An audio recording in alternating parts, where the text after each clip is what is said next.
이 시간에 함께 예배하겠습니다. 먼저 사도신경으로 신앙을 고백하겠습니다.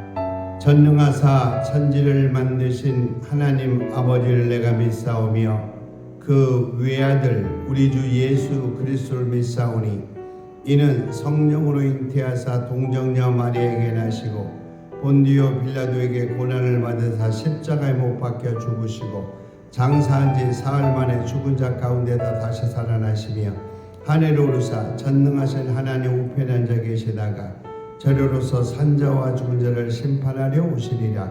성령을 믿사오며 거룩한 공회와 성도가 서로 교통하는 것과 죄를 사해 주시는 것과 몸이 다시 사는 것과 영원히 사는 것을 믿사옵나이다.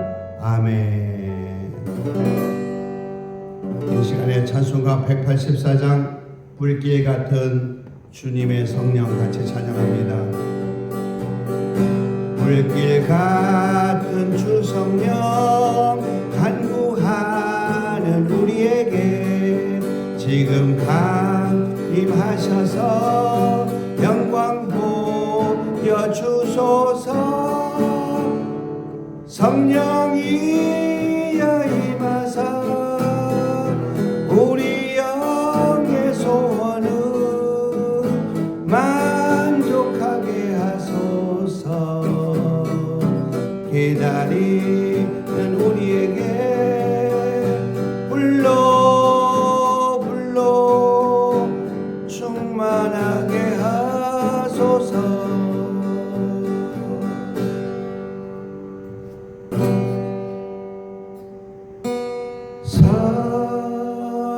성자의 귀한 몸 나를 위하여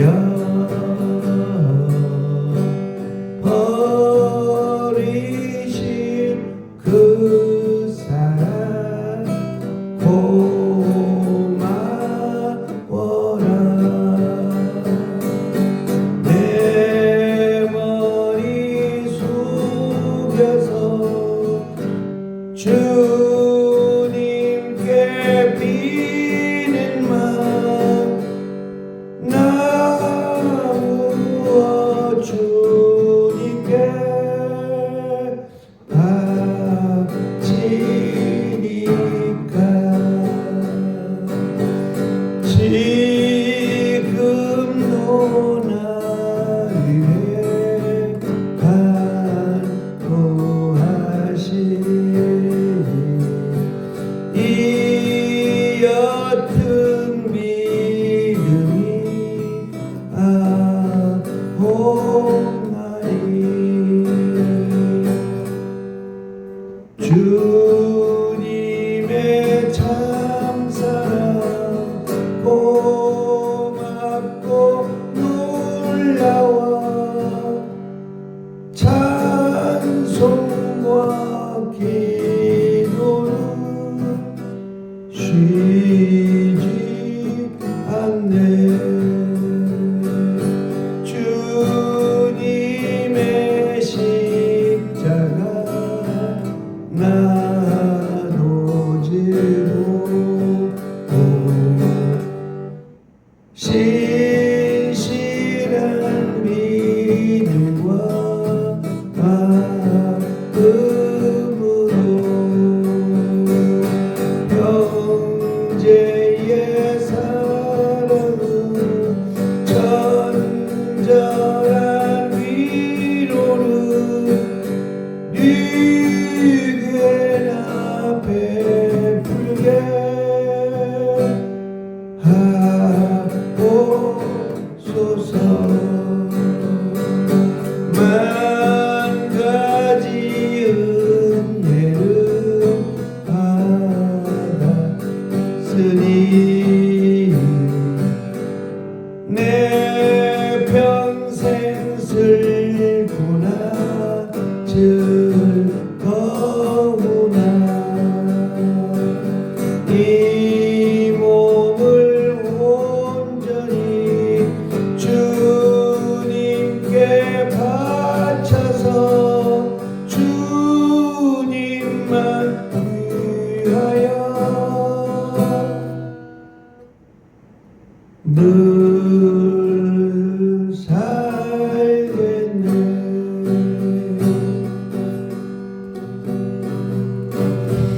만 가지 은혜를 받았으니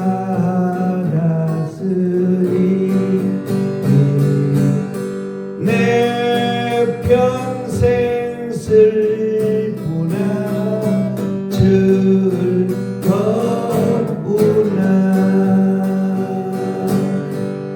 이 몸을 온전히 주님께 바쳐서 주님만 위하여 늘 살겠네.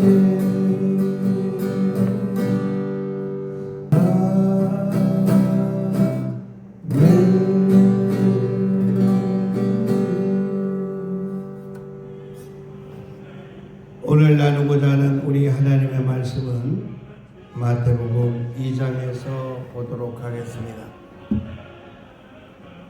마태복음 2장 1절부터 10절까지만 보도록 하겠습니다. 헤롯 왕 때에 예수님께서 유대 베들레헴에서 나심에 동방으로부터 박사들이 예루살렘에 이르러 말하되 유대인의 왕으로 나시니가 어디 계시며 우리가 동방에서 그의 별을 보고 그에게 경배하려 왔노라 하니 헤롯 왕과 온 예루살렘이 듣고 소동한지라. 왕이 모든 대제사장들과 백성의 서기관들을 모아 그리스도가 어디서 나겠느냐 물으니 가로되 유대 베들레헴이오니 이는 선지자로 이렇게 기록된 바 또 유대 땅 베들레헴아 너는 유대 고을 중에 가장 작지 아니하도다. 내게서 한 다스리는 자가 나와서 내 백성 이스라엘의 목자가 되리라 하였음이니라. 이에 헤롯이 가만히 박사들을 불러 별이 나타난 때를 자세히 묻고 베들레헴으로 보내며 이르되 가서 아기에 대하여 자세히 알아보고 찾거든 내게 구하여 나도 가서 그에게 경배하게 하라. 박사들이 왕의 말을 듣고 갈새에 동방에서 보던 그 별이 문득 앞서 인도하여 가다가 아기 있는 곳 위에 머물러 서는지라. 저희가 별을 보고 가장 크게 기뻐하더라. 아멘. 오늘 본문에 보면 우리 예수님의 탄생에 대한 이야기가 나오고 있습니다. 예수님의 탄생이 오늘 이 마태복음을 기록하는 마태에 의해서 유대인들을 향해서 유대인들이 들을 수 있도록 유대인들이 이해할 수 있도록 복음을 전하고 있지만 그 중에서 특별히 이방인의 동방의 박사에 대한 이야기가 나옵니다. 유대인들을 위해서 복음을 전하고 있지만 사실은 유대인뿐만이 아니라 예수님의 탄생은 이방인에게도 복음이 전달되어진다는 것을 유대인들에게 알려주기 위하여 유대인의 사건을 끌어들인 것입니다. 유대인의 사건 중에서 본문에 보니까 헤롯 왕 때에 예수님께서 유대 베들레헴에서 나심에 동방으로부터 박사들이 예루살렘에 이르러 말하되 라고 말하고 있습니다. 이때 헤롯 왕은 헤롯 대왕으로서 굉장히 난폭하고 아주 성격도 아주 난폭한 사람이었습니다. 실질적으로 이 다음 헤롯 왕은 좀 마음이 좀 약간 온순한 편이었지만 지금 이 예수님 탄생 때의 헤롯 왕은 그 당시에 가장 악한 그리고 가장 악독한 가장 이 무서운 그런 왕이었습니다. 그 왕 때에 예수님께서 유대 베들레헴에서 태어났다라고 표현하고 있습니다. 유대 베들레헴이라고 하는 곳은 바로 구약 시대에 메시아가 태어날 것을 이미 약속해 놓았던 그 장소를 말하고 있습니다. 유대 땅에서 그 예수님의 야곱의 12 아들 중에서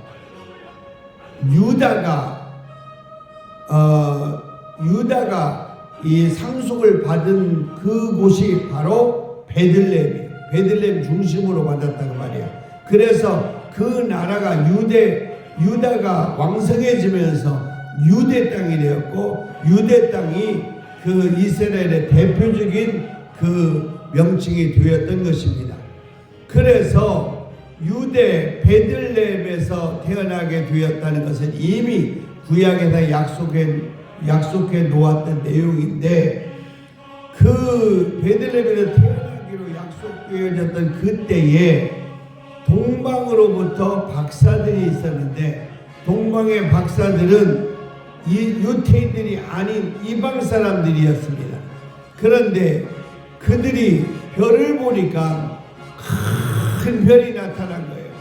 그 동방에 있었던 그 박사들은 하늘을 연구하고, 말하자면 지금으로 말하자면 천문학자 같은 사람들이죠. 하늘의 별들을 움직이는 걸 연구하고 하늘의 별들을 연구하는 그런 천문학자와 같은 사람들이었는데, 그들은 언젠가 유대 땅에서 메시아가 태어나면은 자기들에게도 구원이 있다는 걸 알고 있었습니다.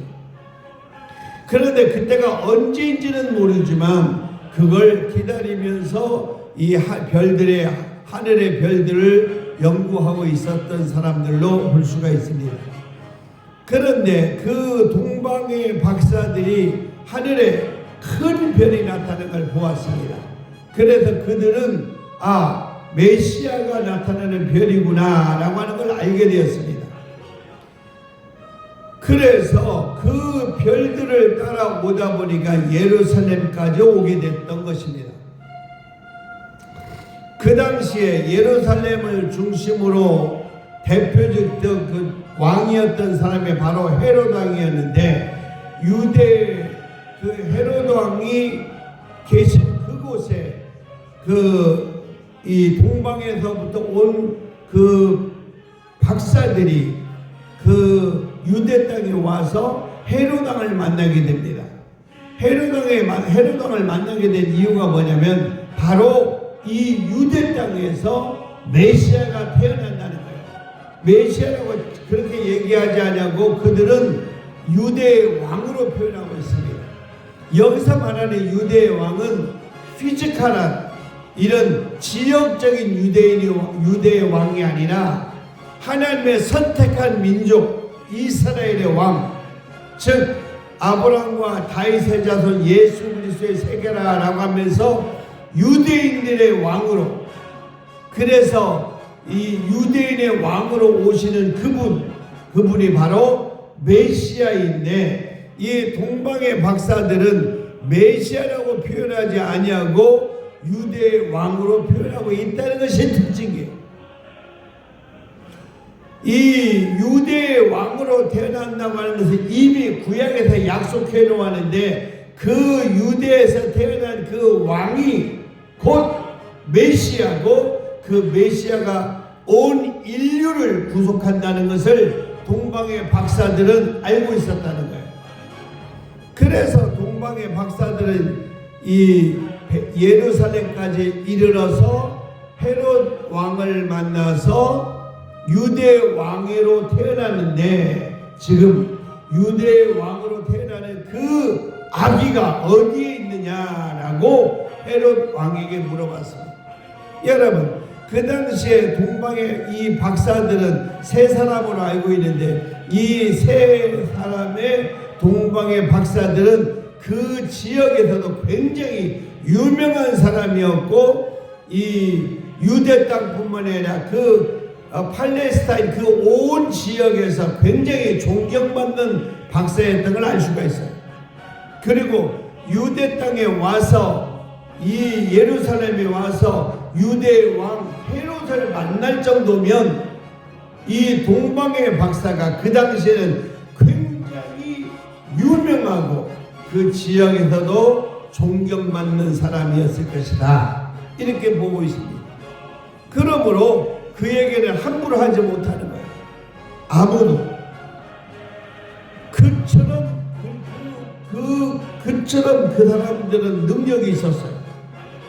그 지역에 가장 덕망이 있고 유명했던 동방의 박사들이 세 사람이 유대 땅에 와서 헤롯 왕을 만나서 유대 왕이 태어나는데 그 유대 왕이 태어난 곳이 어디냐라고 물어볼 정도면 이 동방의 박사는 굉장히 전 세계를 껴안아보는, 전 세계를 바라볼 수 있는 그런 능력을 가지고 있는 사람이었고 그 지역에서도 그런 존경받는 사람이었다. 헤롯 왕뿐만이 아니라 지역의 어떤 그 나라도 그 동방의 박사를 함부로 할 수 없는 그 정도로 귀중한 사람이었다는 걸 알 수가 있어요. 그렇게 귀중한 사람이 바로 유대인의 왕으로 태어나신 예수님을 만나기 위하여 동방으로부터 얼마나 먼 길을 걸어왔는지, 이 말을 또 말을 타고 왔는지 또 낙타를 타고 왔는지는 모르지만 어쨌든 그 긴 거리를 찾아왔다는 거예요. 뭘 보고? 그 별을 보고, 인도하는 그 별을 보고 찾아왔는데 어디까지? 예루살렘까지 찾아왔다는 거예요. 그러니 그 당시에 유대 왕이었던 헤롯 왕은 깜짝 놀란 거예요. 아니, 내가 유대 왕인데 또 왕이 태어난단 말이야. 굉장히 놀라웠습니다. 그래서 헤롯 왕과 온 예루살렘이 듣고 소동이 일어나더라.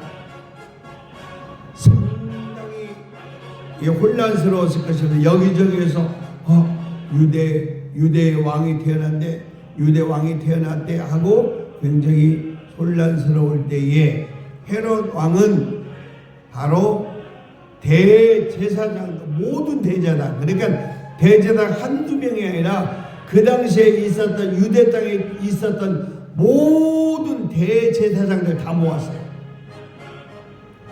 이 적은 그냥 제사장이 아니라 대제사장, 역대 대제사장, 살아있는 모든 대제사장들 다 한 곳에 모으고, 뿐만이 아니라 성경을 연구한다고 하는 서기관들을 다 모았습니다.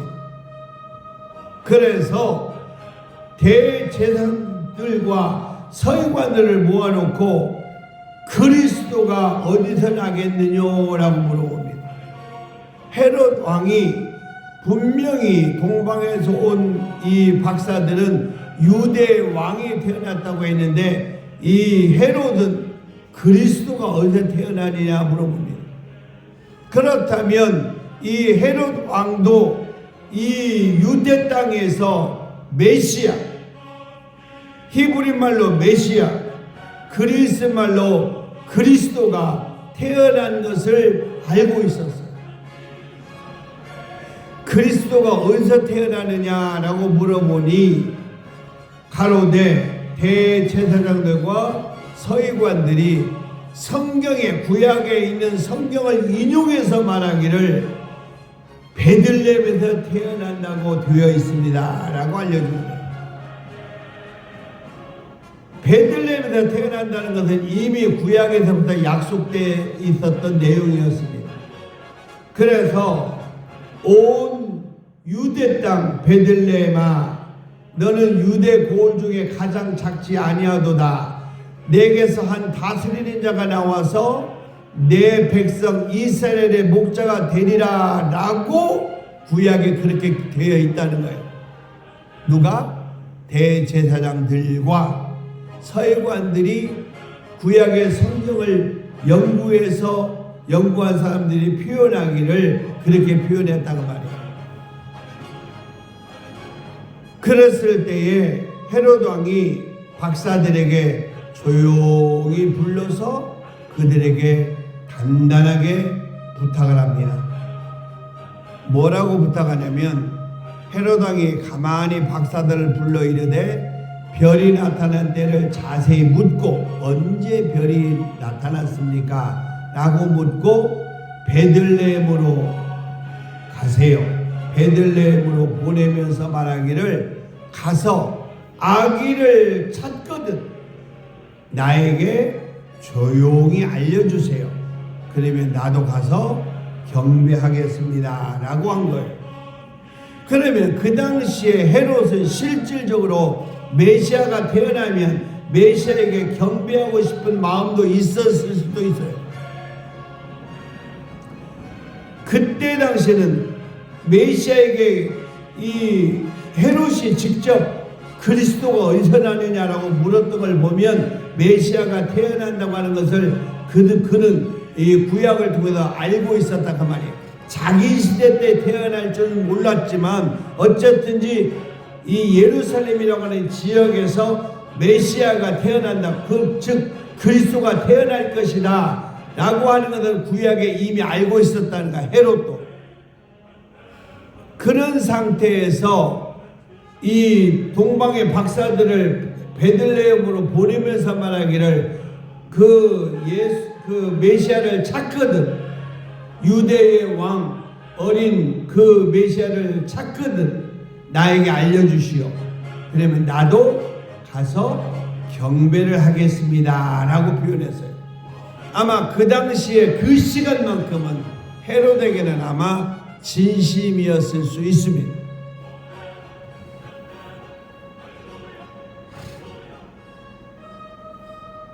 그리고 동방의 박사들이 왕의 말을 듣고 가려고 밖에 나왔을 때에 동방에서 인도했던 그 별이 문득 다시 또 나타나서 그 별이 인도하여 가다가 악이 있는 곳에 딱 머물러 섰다 그 말이에요.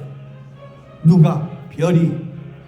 그러니까 여러분 그때 당시에 별이 여러분 우리가 늘 보던 별인지 아니면 유난히 그때 별 하나가 유난히 빛났는지 여러분 생각해 보세요.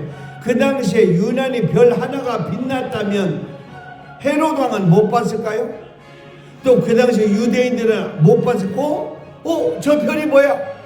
왜 이렇게 밝아? 저 별이 움직이네? 아마 그랬을 수도 있죠. 그런데 여러분 영적인 세계를 이해해야 됩니다. 이곳에서 우리는 영적인 세계를 발견해야 돼요. 이 동방의 박사들은 이방인이었지만 성경을 이해하고 있었습니다. 유대인의 성경을 이해하고 있었고 유대인의 성경을 믿고 있었습니다. 그들은 믿기를 유대인의 성경, 즉 이스라엘의 성경대로 보면 반드시 이 메시아가 태어나는데 어디에서 큰 별이 나타나서 우리에게 알게 할 것이다. 그러면 그 별이 태어난 곳에 가면 메시아가 태어날 것이다 라고 하는 것을 이미 그들은 영적으로 알고 있었을 거예요. 그런데 그 똑같은 하늘이었을 수 있습니다. 오늘과 같은 하늘, 그때도 똑같은 하늘이었을 수 있어요. 그런데 이 동방의 박사들 이 세 사람에게는 유난히 별이 하나가 보이는 거예요. 모든 사람들이 다 본 게 아니에요. 여러분 대단히 재밌는 내용입니다. 그 당시에 별이 하나가 유난히 빛났는데 그 별이 모든 인류가 다 보고 저 별이 왜 이렇게 빛나지? 저 별이 어떤 별이지? 하고 이랬던 것이 아니라 동방의 박사들만 알았던 거예요. 지금처럼 이렇게 똑같은 하늘일 수 있습니다. 그런데 동방의 박사들이 볼 때 저기 봐, 저 별이 유난히 빛나지? 저게 바로 메시아가 나타난다는 그 별 아닌가? 이렇게 유태인들 그 동방의 박사 세 사람은 그걸 알고 있었단 말이에요. 그리고 그 별이 인도하는 대로 왔다 그 말이에요. 어디까지? 예루살렘까지. 이게 바로 모든 우리 기독교인들이, 현대판 기독교인들이 영적인 세계가 있는가 영적인 세계가 없는가, 그것이 지금 그 동방의 박사들의 그 지식과 같은 내용이에요. 똑같은 하늘이었지만 동방의 박사들은 메시아의 별이 뜬 것을 알았어요. 그리고 메시아의 별이 움직이는 걸 보았습니다. 모든 사람들이 다 알았던 건 아니에요. 누구만 영적으로 메시아를 기다리는 그 동방의 박사 그 사람들만 알았어요. 이게 중요한 것입니다. 현대 지금 모든 사람들이 지금이 마지막 때다, 예수님이 곧 재림할 것이다, 예수님께서 얘기하는 마태복음 24장 이후에 얘기하고 있는 종말론적인 시대가 지금이다 라고 말은 하지만 실질적으로 영적인 사람만이 지금이 예수님이 오시는 그때이다 라고 하는 걸 알 수 있다는 거예요. 모든 사람이 다 아는 게 아니야. 여러분, 현대 기독교인들이 교회 다니는 사람은 수도 없이 많지만 예수님을 실질적으로 영적으로 만나고 믿고 살아가는 사람은 많지가 않아요. 성령을 인정하면서도, 성령이 있다는 걸 알면서도 성령을 소유하고 있는 사람이 많지가 않아요. 현대 기독교인 중에 그렇다고 말이에요. 이게 현대 기독교인들의 모습이에요. 그 당시에도 똑같은 하늘 같았지만 메시아를 기다리고 있었던 동방의 박사 그 사람들에게만 그 별이 보였던 거예요. 모든 인류에게 다 보인 게 아니에요. 동방의 박사들만 그 별이 바로 메시아의 별이라는 걸 알았다는 거예요. 그래서 그 별을 따라서 왔는데 어디까지? 바로 베들레헴까지 왔다 그 말이에요. 베들레헴에서 헤롯을 만났을 때도 헤롯은 알지 못했습니다. 헤롯하고 이야기하고 이제 헤롯이 말하기를 베들레헴으로 가가지고 메시아를 만나거든. 그 유대인의 왕, 너희들이 얘기하는 유대인의 왕, 내가 얘기하는 그리스도, 그를 만나거든. 나에게 조용히 좀 알려다오. 그러면 나도 조용히 가서 경배하겠다 라고 하고 그들이 떠나려고 할 때 그 별이 숨어 있다가 다시 그 별이 나타났던 그 말이야.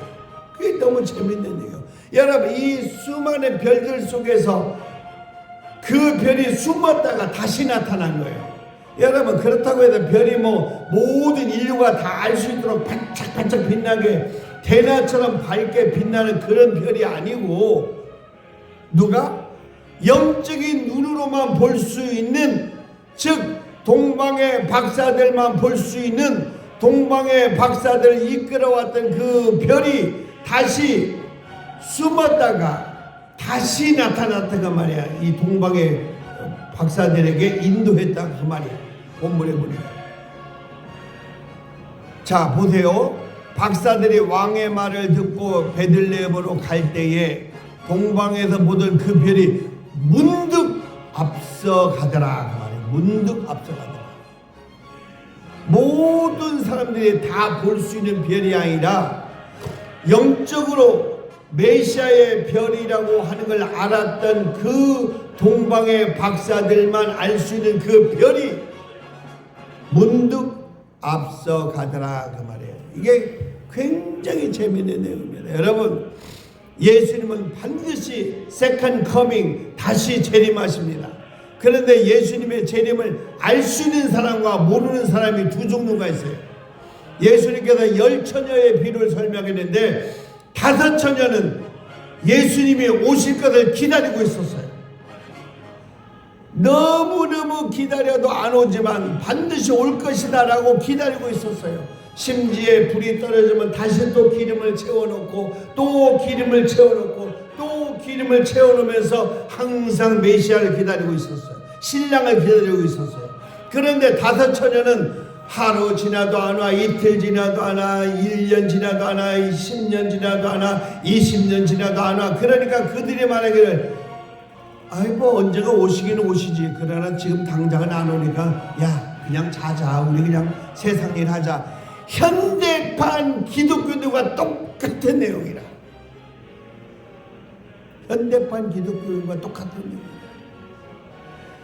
진짜 예수님의 재림을 기다린 사람은 오늘도 주여 오시옵소서 마라나타 주여 지금 오시옵소서라고 기도하면서 늘 참고 기도하고 말씀 보고 참고 기도하고 말씀 보고 이 세상 돌아가는 걸 보면서도 주님 빨리 오시옵소서라고 기도하면서 기다리고 있는 반면에 대부분의 기독교인들은 어제 살듯이 오늘도 살고 오늘 살듯이 내일도 사는 예수님 있는 것 같지만 같이 살지 않는 예수님을 믿는다고 하면서도 믿지 않는 현대판 기독교인들의 삶이 지금 모순된 삶이다 그 말이에요.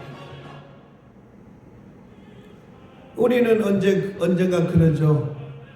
예수님께서 어떤 불의한 청지기를 두고 이렇게 말합니다. 야 내가 저기 먼 곳에 갔다 올 테니까 그동안에 좀 장사 잘하고 있더라. 내가 시킨 거 잘하고 있더라. 근데 그 사람이 허랑망탕하게 살았어요.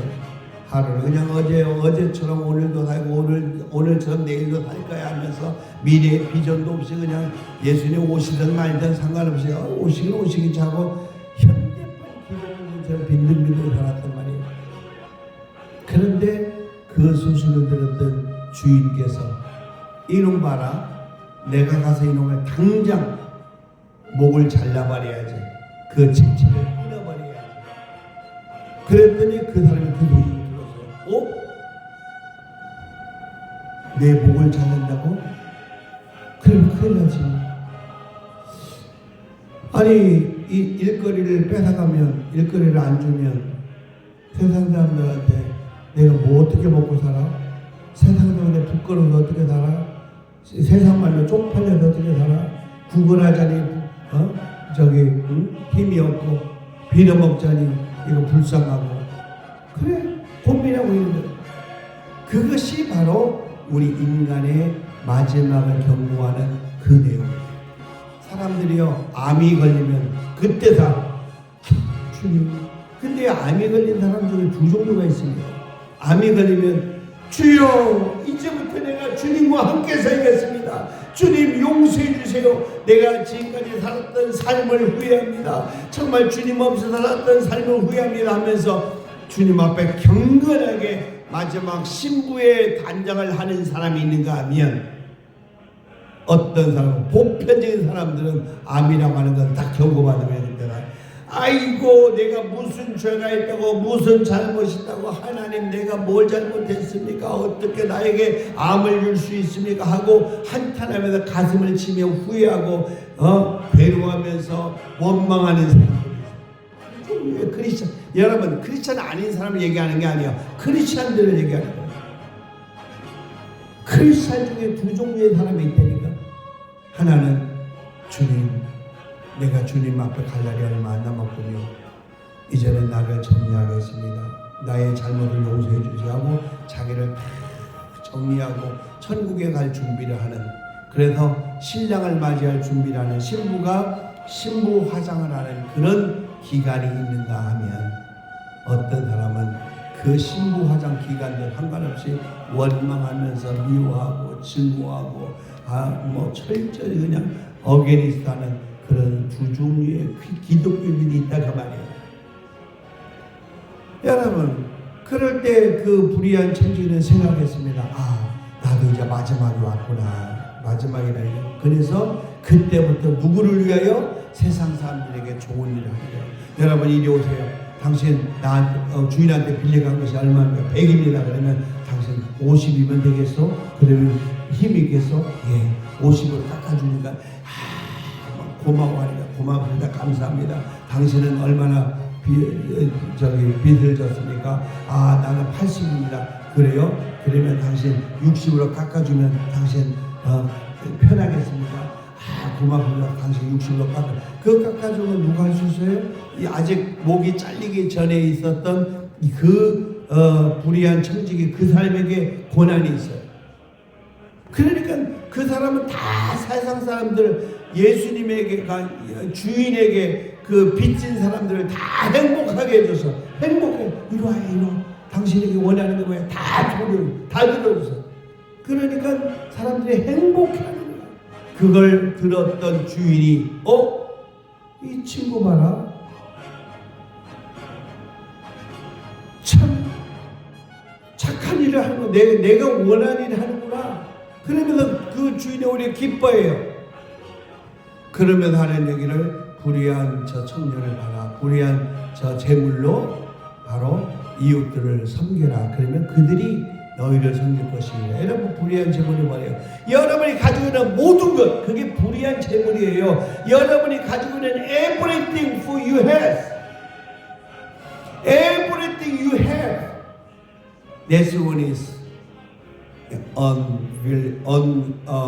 unvaluable things for you. 여러분, 그것은 여러분에게 가치가 있는 게 아니에요. 모든 것이 다 하나님의 것이에요. 여러분의 것이 하나도 없어요.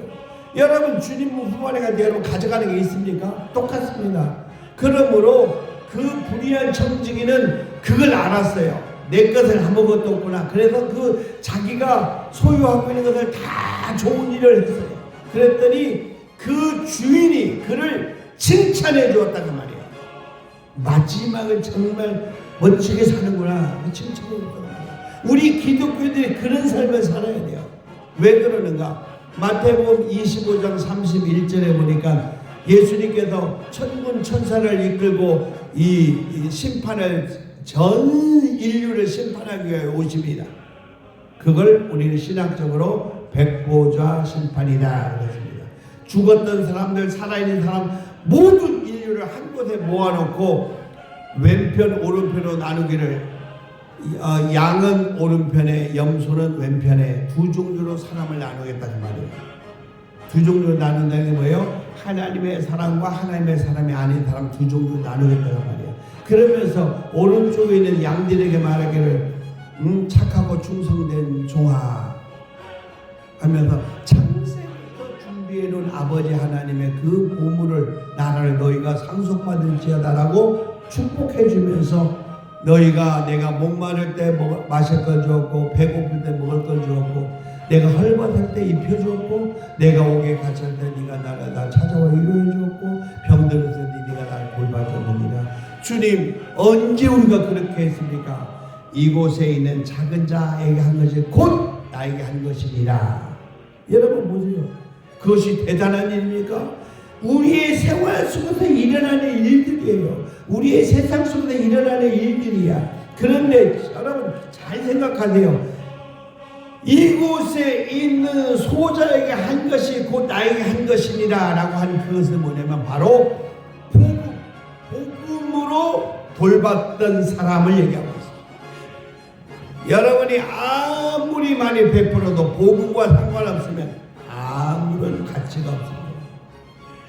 그러므로 마지막을 아는 사람, 마지막을 준비할 줄 아는 사람이 바로 영적으로 이 시대를 볼 수 있는 사람이다. 동방의 박사들은 영적으로 이 별을 볼 수 있었어요. 움직이는 별을 볼 수 있었어요. 그리고 그 별이 한 곳에 서더니 빛이 내리쬐는 것을 발견하게 되었습니다. 인도하다가 악이 있는 곳에 그 별이 머물러 섰다 그 말이에요. 그 다음에 이게 굉장히 중요합니다. 그 다음에 저들은 뭐예요? 동방의 박사들이 그 별을 보고 가장 크게 기뻐하더라.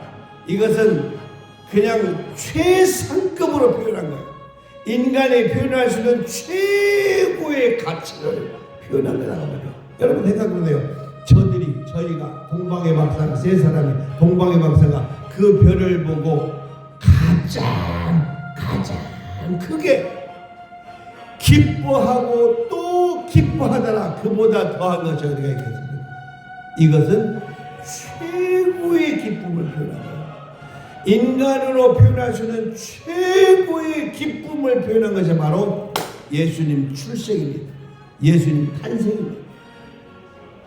사랑하는 믿음의 여러분, 영적인 눈을 가지십시오. 이 세상에 수많은 크리스천들이 있지만 그 중에서 영적으로 예수 그리스도의 음성을 들을 수 있는, 예수님의 가슴을 품을 수 있는 진실한 성도, 세인트 피플, 성도는 많지가 않다는 걸 여러분 기억하십시오. 신자는 많지만 성도는 적다는 걸 기억하십시오. 제발 성도가 되십시오.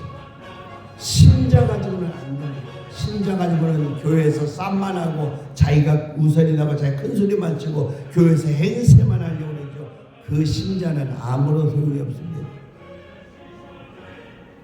반드시 성령으로 거듭나서 하나님의 사람이 되십시오. 하나님의 음성을 들을 수 있는 사람, 하나님의 가슴을 움직일 수 있는 사람은 오직 성령으로 충만한 사람입니다. 현 시대를 보고 주님 오실 날이 가까워오는구나, 주님 오시옵소서, 내가 준비하고 있겠나이다 라고 기도하면서 준비할 수 있는 영적인 사람, 그 사람이 되기를 예수님의 이름으로 축원합니다. The Lord bless you and keep you. The Lord His face shine upon you and be gracious to you. The Lord lift up His countenance upon you and give you peace. 우리 주 예수 그리스도의 하나님의 은혜와 아버지 하나님의 극진하신 사랑과 성령의 교통하심이 이 자리 머릿속에 함께 예배드리는 믿음의 권속들 머리 위에 지금부터 영원토록 함께 있을지어다. 아멘. 감사합니다. 할렐루야.